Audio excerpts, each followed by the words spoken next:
Entonces, por ejemplo, tomemos la frase de Eclesiastés de que hay un tiempo para nacer y un tiempo para morir. Esto es parte de un poema lírico ambientado en el contexto de la naturaleza transitoria y elusiva de la vida humana. Se trata de cómo Dios establece los vaivenes de la vida y la actividad humana, cómo lo establece Dios, ya que todos mueren cuando llega su tiempo, sin importar cuán mala o buena sea la vida. Desafortunadamente, algunos cristianos han pensado que esta misma observación humana tenían la intención de enseñar que Dios elige de forma protectora la duración de nuestras vidas, pero en contexto, esto definitivamente no lo es, no es lo que el autor está diciendo. Entonces, ¿qué pasa con los libros de sabiduría? Eclesiastés, Job, Cantar de Cantares, mal interpretado. ¿Por qué? Porque no se aplica la metodología hermenéutica como debe ser. Las personas a veces malinterpretan los términos y categorías de la sabiduría hebrea antigua, así como sus estilos y modos literarios. Esto también puede conducir a mal uso. Por ejemplo, mantente a distancia del necio, pues en sus labios no hallarás conocimiento. Entonces yo no me junto con aquella. Entonces, ha habido muchas malinterpretaciones de los libros de la sabiduría, en los proverbios.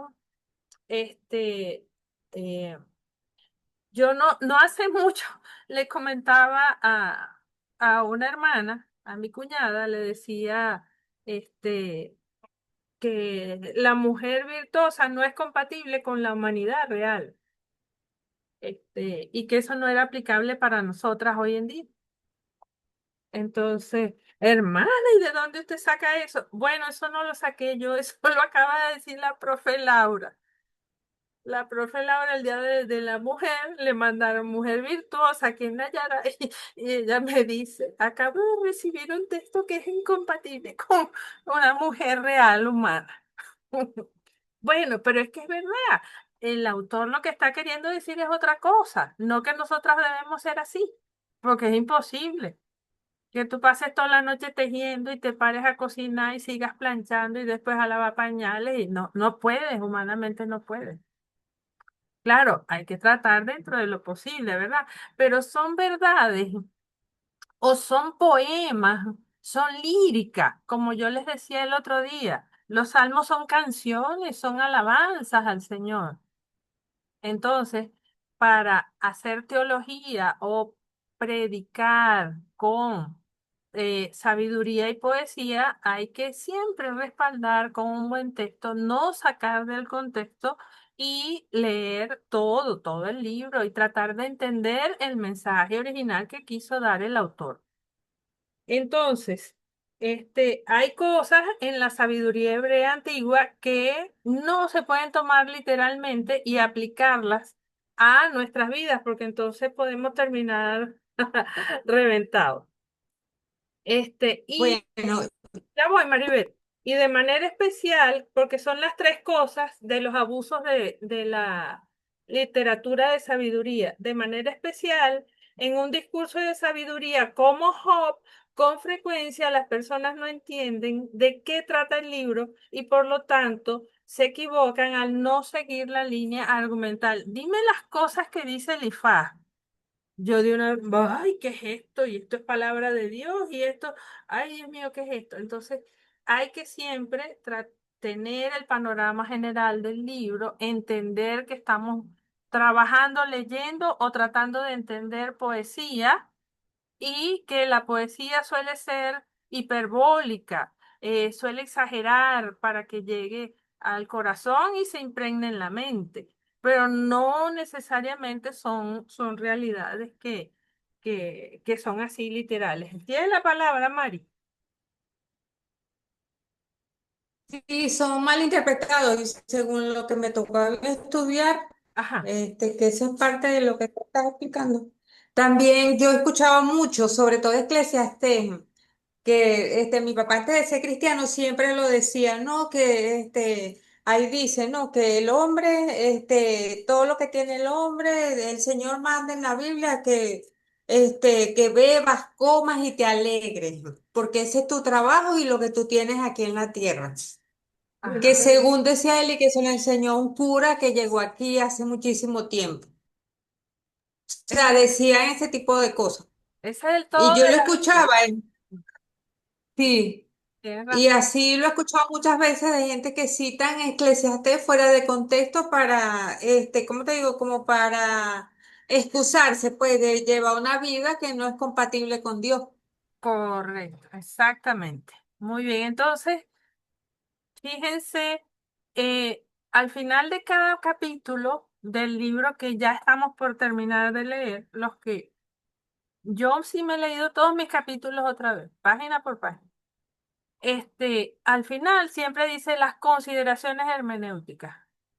En las consideraciones hermenéuticas de sabiduría, si lo leyeron, dice, por ejemplo, algunas pautas hermenéuticas. Entonces, en forma de cápsula, están, y lo ponen en mayúscula, algunas pautas resumidas para entender la sabiduría proverbial. Este es de los proverbios, ¿no?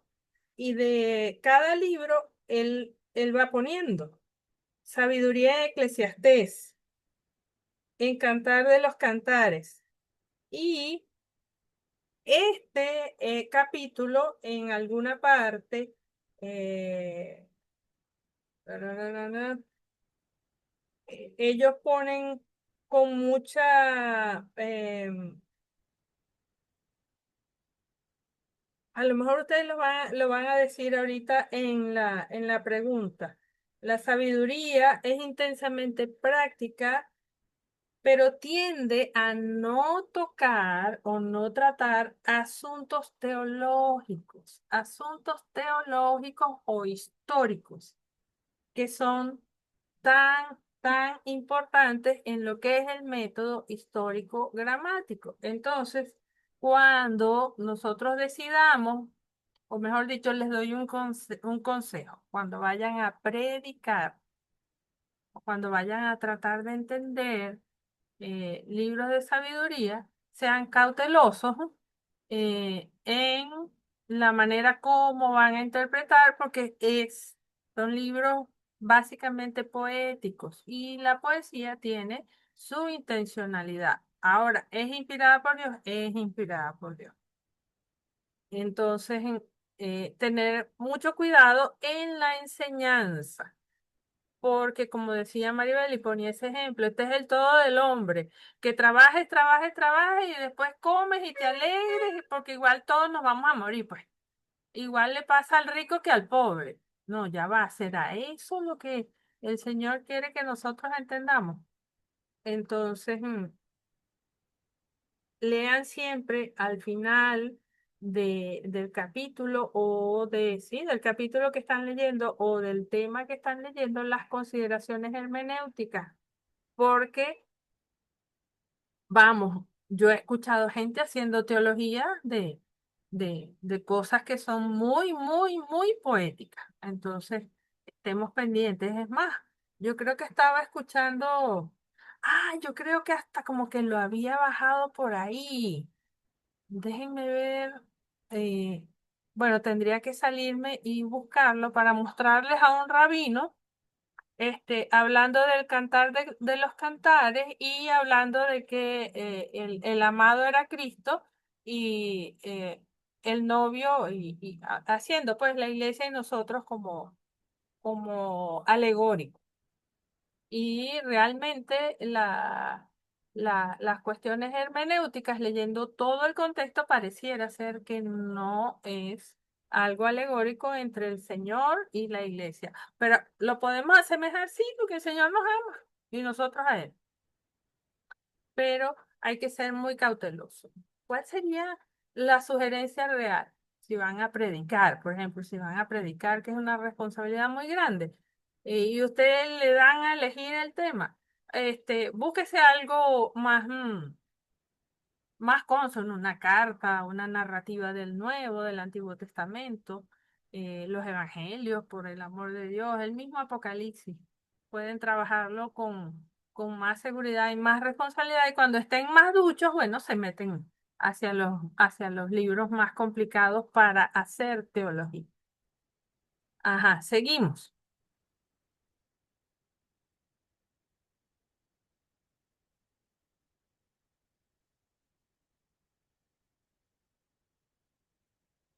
Los límites de la sabiduría.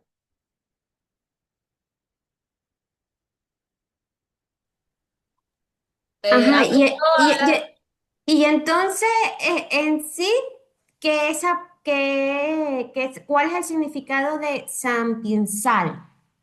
Sapiensal. Sapiencial, sabiduría. Sapiencia, Ok, sabiduría. bien. ¿Hablo yo? Bueno, si quieres, dale, date Bueno, con full. está bien. Bueno, Los límites no estaban delimitados como tal en una parte que diga, no, estos son los límites de la sabiduría, pero leyendo el capítulo, creo que son estos. Eh, eh, Primero, no es una garantía absoluta del éxito. ¿A qué se refiere con esto? Los autores dicen que que los proverbios son solamente probabilidades, pero no son promesas. El límite, el límite está en creer que si uno sigue la sabiduría, uno, o sea, porque uno siga los proverbios y todo eso, ya uno va a ser rico, va a vivir bien. No, la sabiduría no se refiere a eso. El segundo, la sabiduría humana es limitada.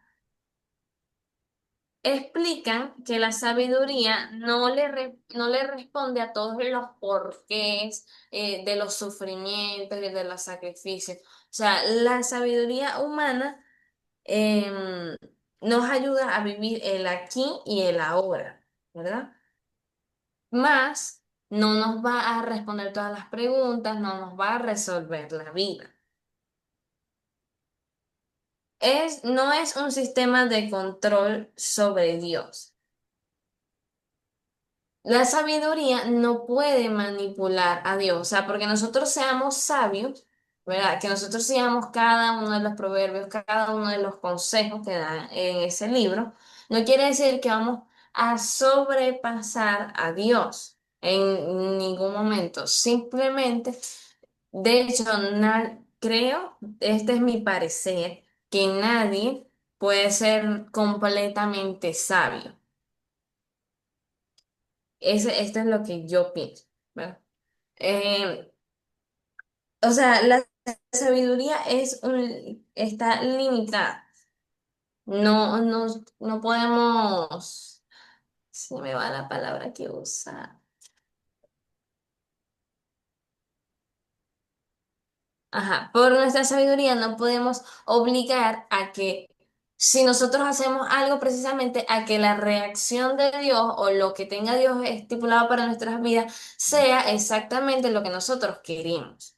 Eh, que seamos sabios nos ayuda a evitar muchos errores, nos ayuda no a eliminar el pecado de nuestras vidas, pero evitamos muchas cosas, muchos sufrimientos, precisamente por eso son consejos. Y también leí una parte que no sé si esto tiene que ver con límites, pero tenía que ver con el libro de Eclesiastés, ¿verdad?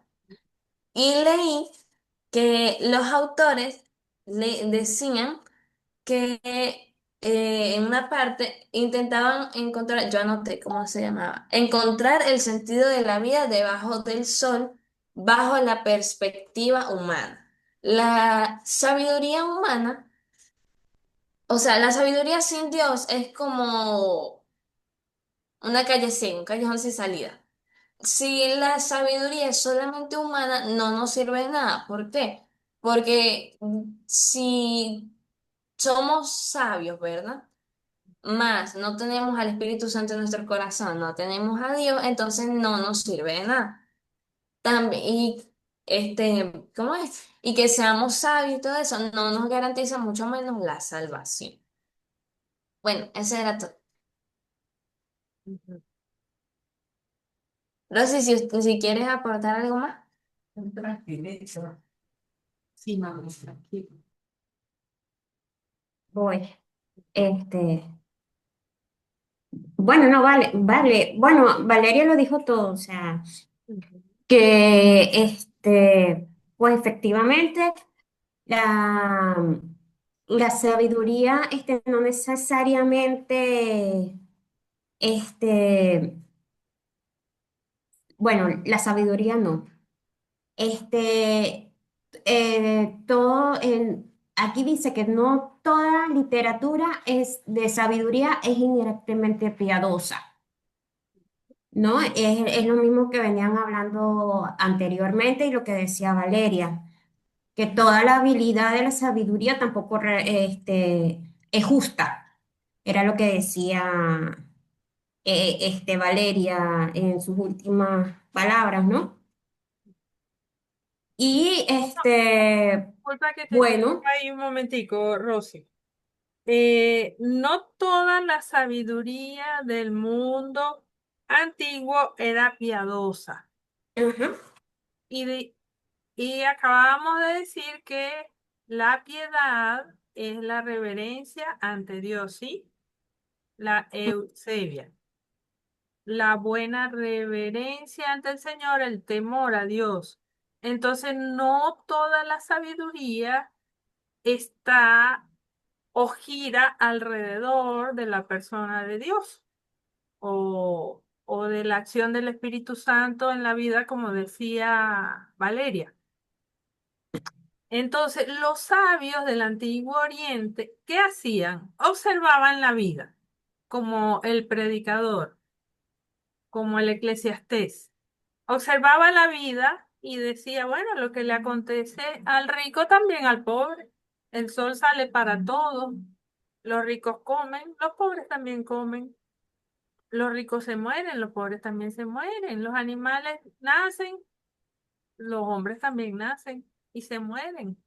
Entonces, El hay, ojo por el ojo también. ajá, hay parte de el aprendizaje de observar, el vivir, de observar la naturaleza, de observar eh, el, el, las corrientes del mundo y la manera como el hombre se desenvuelve en su entorno, de escuchar lo que decían los viejos, de ver lo que yo he vivido, de escuchar los refranes, es bueno cilantro, pero no tanto. Ajá, probando es que se guisa. eh, em, eh, eh, es de sabios mantener la boca cerrada, este, ir escuchando. El sabio oriental escuchaba y veía muchas cosas que no necesariamente eran piadosas, eran reverenciales al Señor, pero enseñaban a vivir una vida, este, con cierta, digamos, tranquilidad o en paz o con éxito, si tú la quieres llamar con éxito.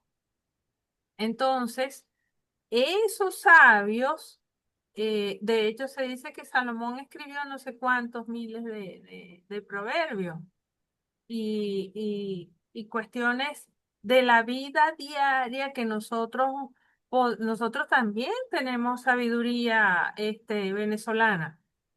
Eh, que estos sabios del Medio Oriente, ellos recolectaban, de hecho, se cree que muchos viajaban por varias partes y empezaban a escuchar y a recolectar. Mira, yo por lo menos aprendí una cosa, o se me grabó mucho la manera como lo resumieron. Y es en Egipto, aprendemos desde chiquiticos que las urnas no tienen gaveta. Ah. Sabiduría egipcia. Todos lo tenemos. Nosotros sabemos que las riquezas se quedan aquí en la tierra. Al menos los cristianos. Estoy hablando de los cristianos. porque nosotros tenemos una manera muy, muy clara como el Señor dijo que nosotros debíamos tener riquezas y dónde debemos tenerlas y dónde, cuál es la alcancía nuestra. Es en el cielo.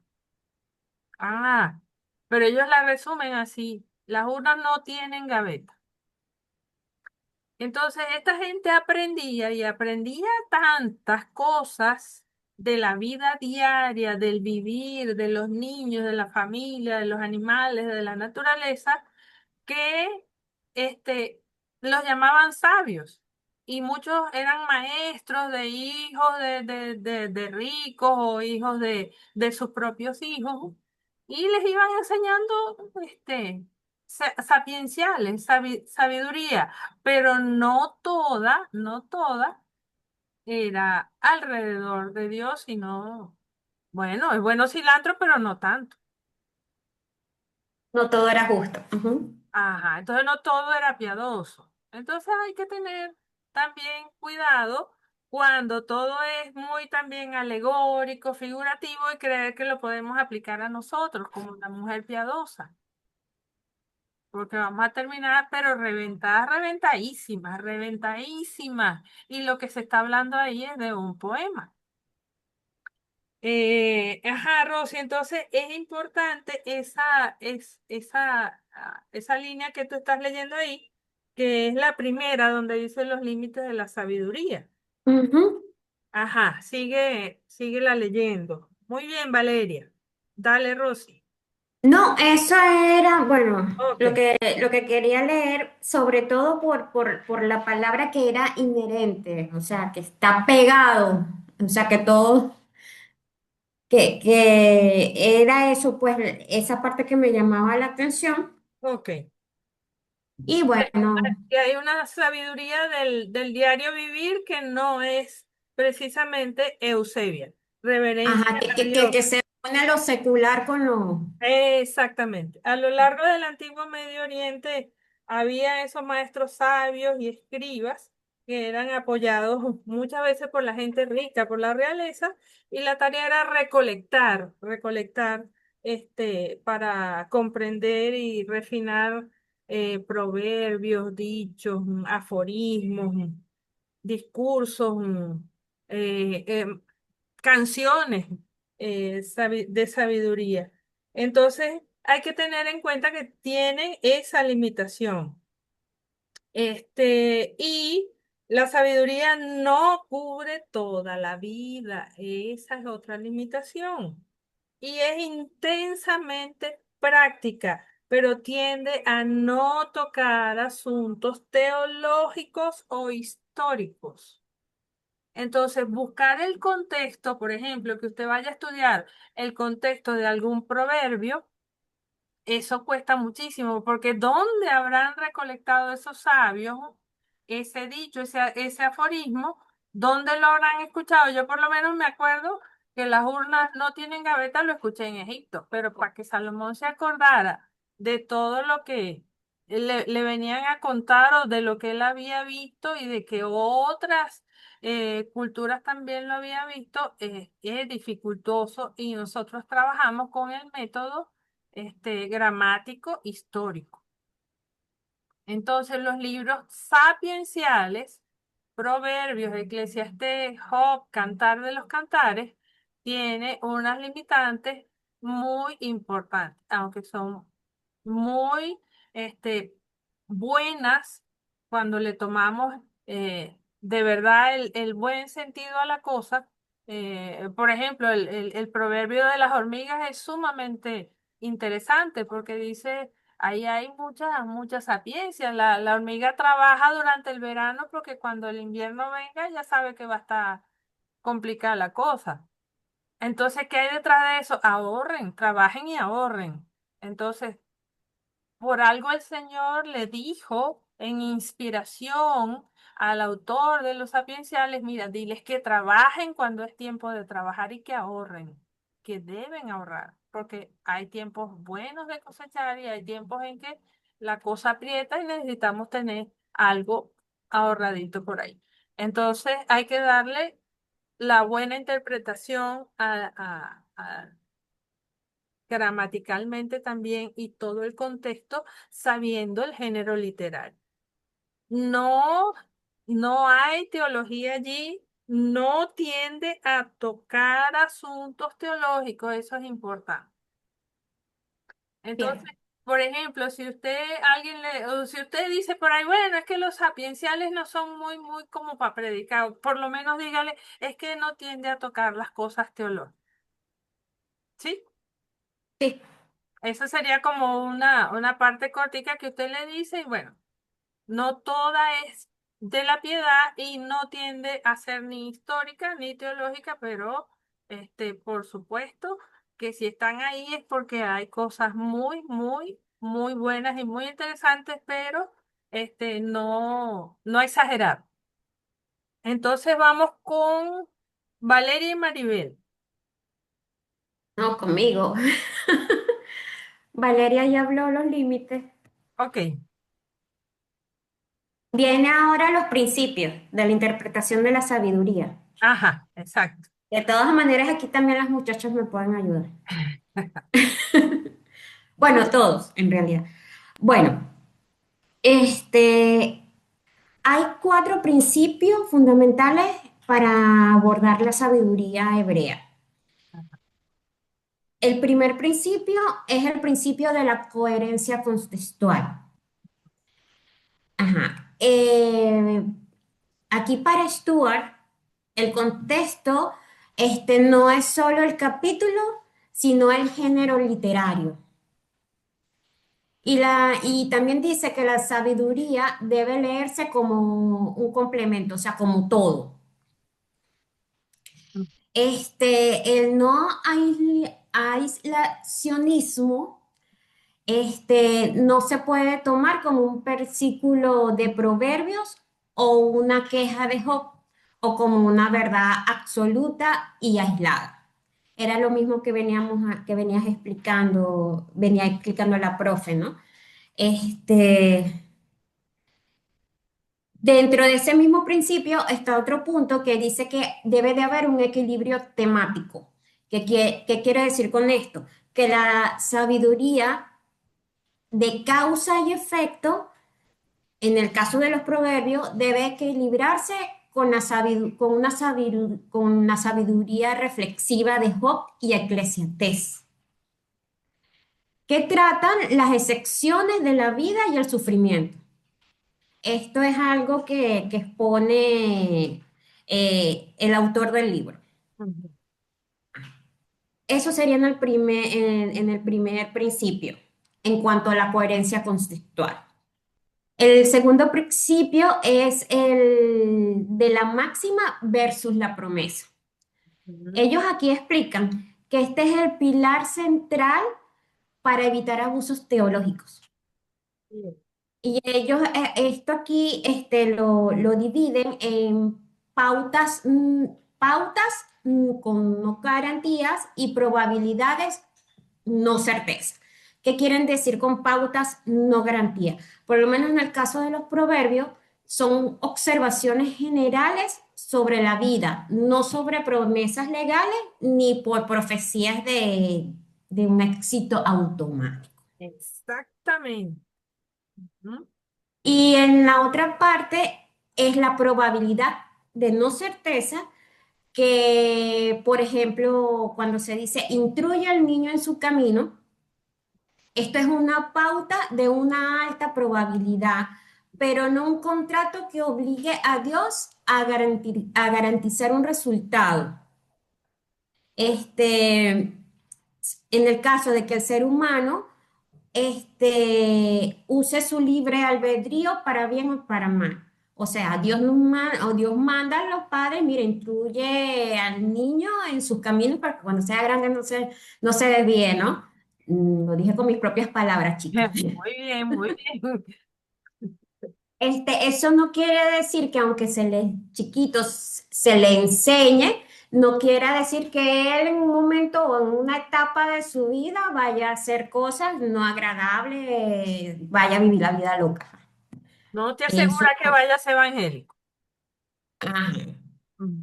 Bueno, que si como es promesa de Dios, ajá, aquí voy a entrar, aquí me va a corregir la profesora. Como es promesa de Dios, yo en mi casa te serviré. Ujú. Entonces, más tarde que temprano llega, así sea como David, pues vamos a cortarle un brazo, pero no o quitarle la vida, no importa para que se rescate su alma, Ajá, ¿sabes? ajá. No sé si eso también aplica o no sé si estoy aquí haciendo lo que no se debe hacer. Exacto, exacto. No es una promesa de Dios, tiene alta probabilidad. Exacto. Doña el niño en su camino. Y es lo que uno ve. A nosotros todos, por lo menos a mí desde chiquita, este, viví en un entorno de chiquita. Luego, en el entorno del matrimonio de mi papá y mi mamá, ellos no eran cristianos. Entonces, pero de chiquitos sí. Y las abuelas nos llevaban a la iglesia.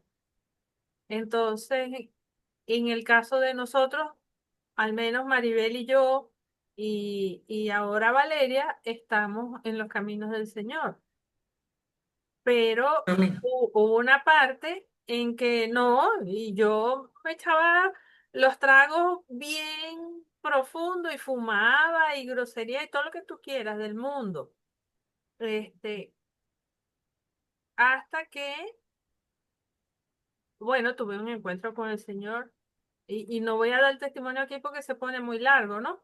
Pero, este, en el caso de la mayoría, vamos a decirlo así, de los niños que se les instruye en la niñez sobre el Señor y sobre Dios, llegan a ser gente que anda en los caminos de Dios.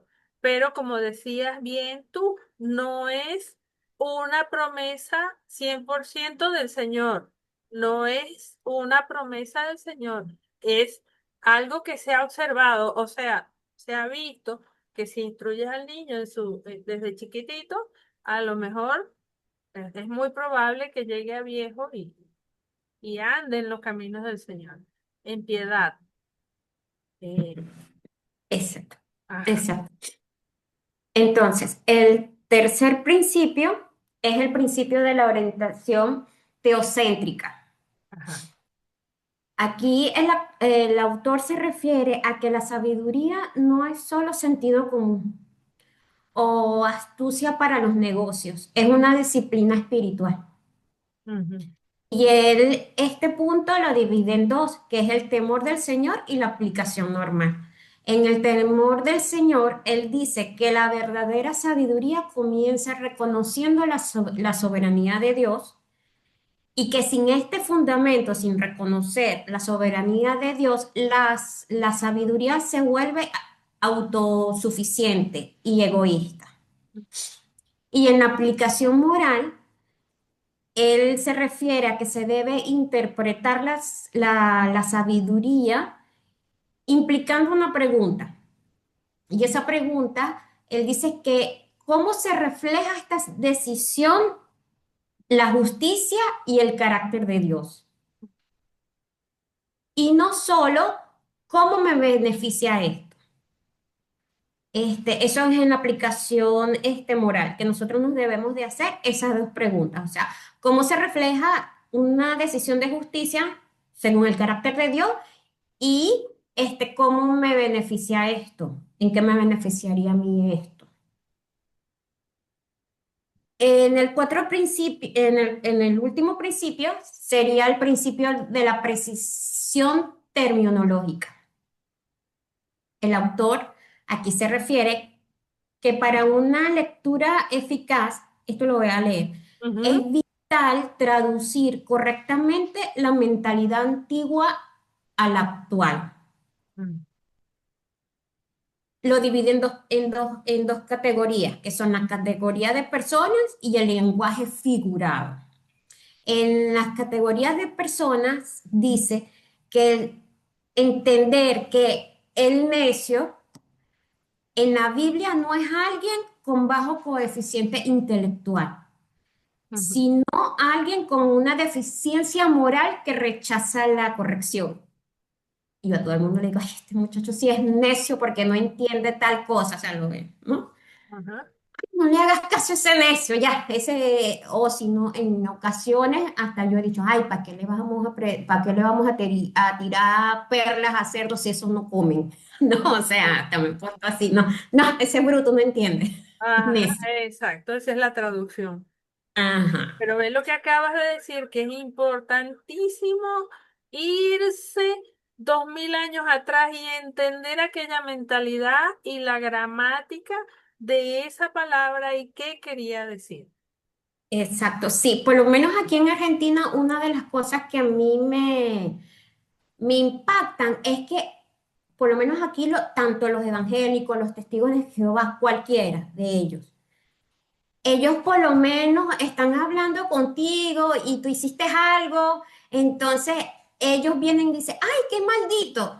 Eso a mí me impresiona, porque, bueno, a mí desde pequeña me enseñaron que uno no debe maldecir, y según la palabra maldito en la Biblia, pues maldito es una palabra fuerte. Sí. No, pues ellos aquí lo utilizan como cuando uno dice, ay, qué tonto, qué gafo. Pero, o Ujú. sea, es algo fuerte. Incluso yo les he dicho, pero si tú sigues a Jesucristo, la Biblia, esas palabras es fuerte. No, no, pero es que no se refiere a eso.